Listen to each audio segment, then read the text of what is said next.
In the Age of Iron, the first unnatural natural, Obel Vance, forged the Masteroid, a compound so anabolic it could perfect the physique and ruin every t-shirt that dared contain it. He offered it to King Gainsborough, but the Lord of Massvale refused, for he trusted the old ways, partial reps, perfect form, and the philosophy that if it was enjoyable, it was wrong. But years later came Titanicus, silver-tongued and suspiciously vascular. He poisoned the king's mind, turning him against his own son, Prince Pavel, an ectomorph so lean his before and after portraits were identical. Banished for shaming the scale, Pavel wandered the Nativerse until he was captured by Tren goblins and cast into the cardio gulag, where treadmills had no off button and the only escape was a light jog that lasted eternity.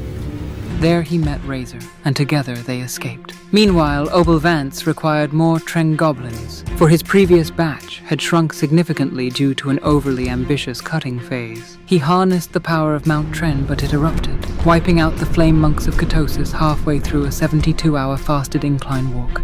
Only Pyra survived. Fueled by rage caffeine and 2 avocados, she vowed revenge. In Massvale, Titanicus replaced the royal pre-workout with decaf, causing King Gainsborough to lapse into a coma. Pavel returned, and with Razor's help, enacted what would later be called the pre-workout powder plot, and drove out Titanicus, who was revealed to be the son of Obel Vance. Hearing of the king's affliction, Dr. Flexius Menswell rode to Massvale upon a rolling massage table strapped to a donkey named Steve. But when Steve's sciatica worsened, they rested in a tavern where Menswell took part in a broadcast, declaring with absolute confidence and exactly no evidence that avocados were anti-aging. This led to a nationwide avocado shortage. Pyra, driven mad by hunger, attempted to eat 2 travelers, the war chickens Arnie and Sylvester, but they were companions of Brogan, who reminded her that even in the darkest of times, meal prepping one's comrades was frowned upon. Menswell's attempts to heal King Gainsborough failed, but when a gimlet left 8 plates on a leg press, the king sensed the drop in standards and awoke.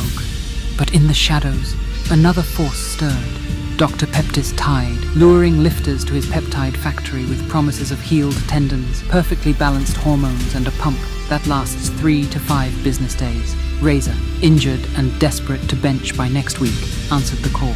As is the way in the Nativerse.